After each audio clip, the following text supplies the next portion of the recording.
Praise the Lord. யோவான் எழுதின சுவிசேஷம் 5ஆம் அதிகாரம். இவைகளுக்கு பின்பு யூதருடைய பண்டிகை ஒன்று வந்தது.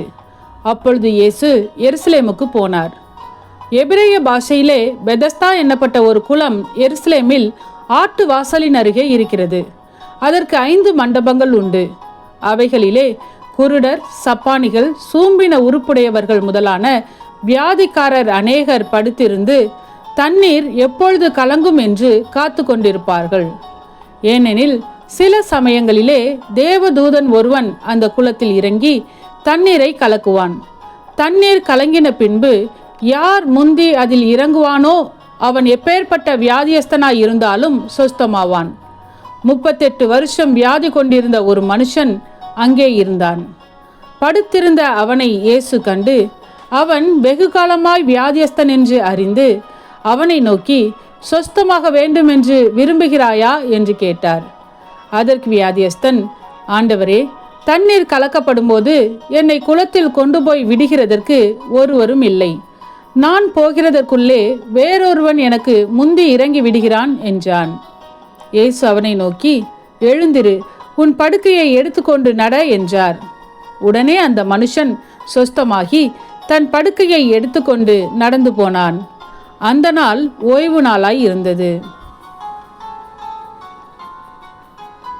ஆதலால் யூதர்கள் குணமாக்கப்பட்டவனை நோக்கி, இது ஓய்வு நாளாய் இருக்கிறதே, படுக்கையை எடுத்துக்கொண்டு போகிறது உனக்கு நியாயமல்ல என்றார்கள். அவன் அவர்களுக்கு பிரதியுத்தரமாக, என்னை சொஸ்தமாக்கினவர் உன் படுக்கையை எடுத்துக்கொண்டு நடவென்று எனக்கு சொன்னார் என்றான். அதற்கு அவர்கள், உன் படுக்கையை எடுத்துக்கொண்டு நடவென்று உன்னுடனே சொன்ன மனுஷன் யார் என்று அவனிடத்தில் கேட்டார்கள். சொஸ்தமாக்கப்பட்டவன் அவர் இன்னார் என்று அறியவில்லை. அவ்விடத்தில் ஜனங்கள் கூட்டமாய் இருந்தபடியினால் இயேசு விலகியிருந்தார். அதற்கு பின்பு இயேசு அவனை தேவாலயத்திலே கண்டு, இதோ நீ சொஸ்தமானாய், அதிக கேடானதொன்றும் உனக்கு வராதபடி இனி பாவம் செய்யாதே என்றார்.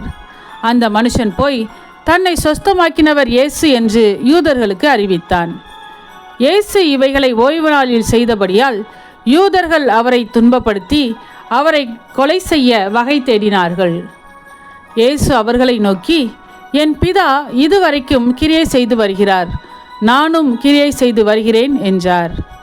அவர் ஓய்வு நாள் கட்டளையை மீறினதும் அல்லாமல் தேவனை தம்முடைய சொந்த பிதா என்று சொல்லி தம்மை தேவனுக்கு சமமாக்கினபடியினாலே யூதர்கள் அவரை கொலை செய்யும்படி அதிகமாய் வகை தேடினார்கள்.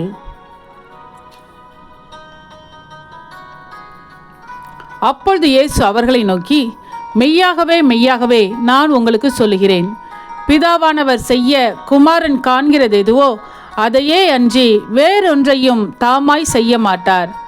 அவர் எவைகளை செய்கிறாரோ அவைகளை குமாரனும் அந்தபடியே செய்கிறார். பிதாவானவர் குமாரனிடத்தில் அன்பாயிருந்து தாம் செய்கிறவைகளை எல்லாம் அவருக்கு காண்பிக்கிறார்.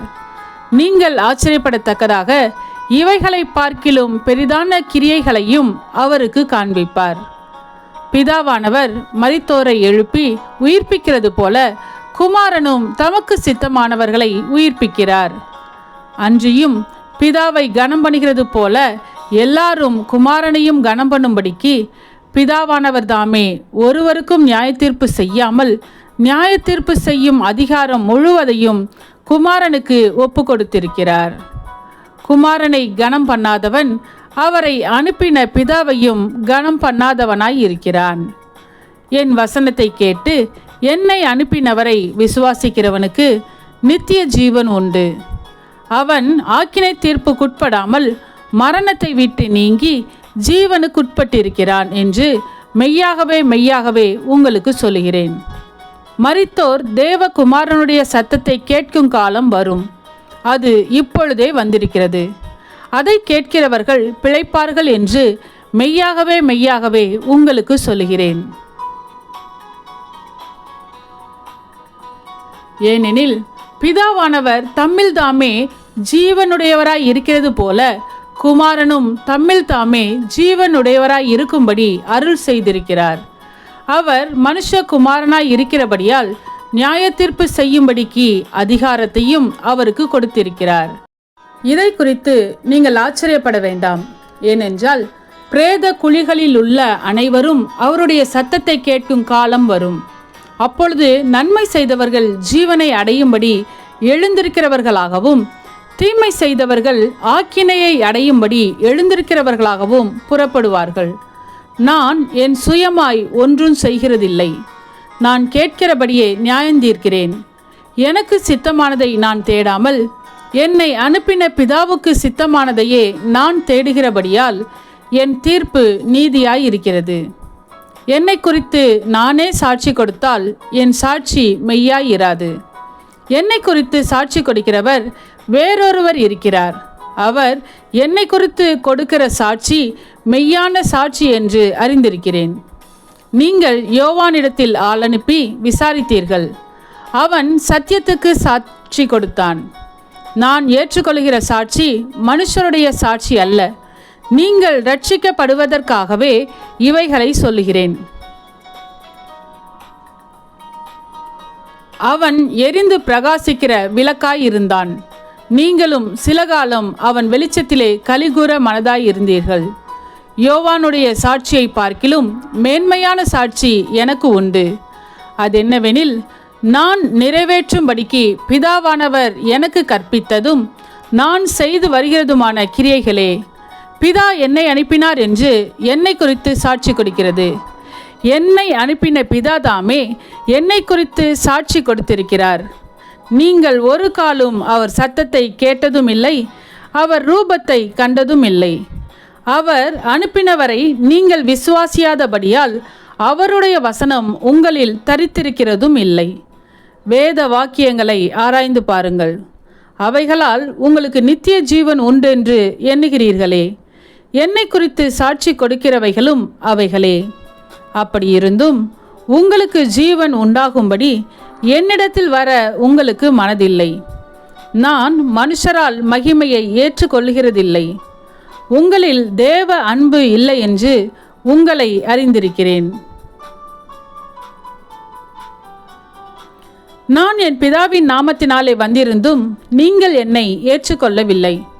வேறொருவன் தன் சுய நாமத்தினாலே வந்தால் அவனை ஏற்றுக்கொள்வீர்கள். தேவனாலே மாத்திரம் வருகிற மகிமையை தேடாமல் ஒருவரால் ஒருவர் மகிமையை ஏற்றுக்கொள்கிற நீங்கள் எப்படி விசுவாசிப்பீர்கள்? பிதாவினிடத்தில் நான் உங்கள் மேல் குற்றஞ்சாட்டுவேன் என்று நினையாதிருங்கள். நீங்கள் நம்புகிற மோசேயே உங்கள் மேல் குற்றஞ்சாட்டுவான். நீங்கள் மோசேயை விசுவாசித்தீர்களானால் என்னையும் விசுவாசிப்பீர்கள். அவன் என்னை குறித்து எழுதியிருக்கிறானே. அவன் எழுதின வாக்கியங்களை நீங்கள் விசுவாசியாமல் இருந்தால் நான் சொல்லுகிற வசனங்களை எப்படி விசுவாசிப்பீர்கள் என்றார். ஆமேன். சத்தியத்தையும் அறிவீர்கள், சத்தியம் உங்களை விடுதலையாக்கும். இந்த வசனத்தின்படி அநேகர் சத்தியத்தை அறிந்து விடுதலையாக்கப்பட இந்த சேனலை லைக் செய்யுங்கள், அநேகருக்கு ஷேர் பண்ணுங்கள். ஜீவ வார்த்தையை தினமும் கேட்க சப்ஸ்கிரைப் செய்யுங்கள்.